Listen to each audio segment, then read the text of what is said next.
The 16 Days of Activism in Lagos started with a sensitization campaign against sexual and gender-based violence for members of the grassroots to create more awareness on SGBV.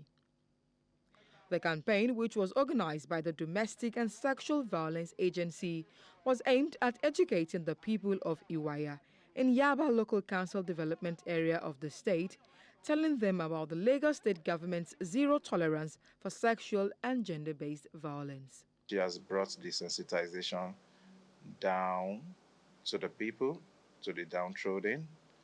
They are well sensitized. They know where to channel their concerns. A lot of knowledge has been given to them as to how to fight this scourge.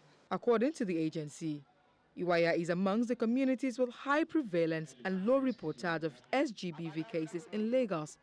Hence, the visit from DSVA to sensitize residents on the dangers of sexual and gender-based violence. Culture can encourage or discourage the perpetration of gender-based violence. So it's important for us to strengthen our relationships with the traditional rulers. And to select these kingdoms, we looked at areas with high prevalence, we looked at areas with low reportage, and we looked at areas that we haven't been to in the year. The season of celebrating the 16 days of activism against gender and sexual-based violence. So it's important we get to the grassroots. It's important we let the community members know that this is now a crime in Lagos State, and they need to speak out. They need to report. It's important that they know that we have agencies like the Domestic and Sexual Agency that are willing, to listen to them, to believe them, and to do something about the cases. While women and children are at risk of SGBV, persons living with disabilities are even at greater risk. Thus, the need for proper enlightenment programs such as this.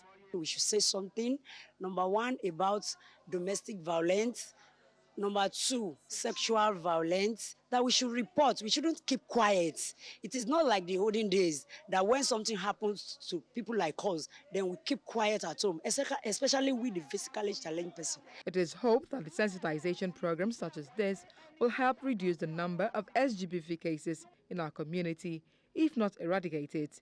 Hence the need for relevant stakeholders to get involved and committed to this cause.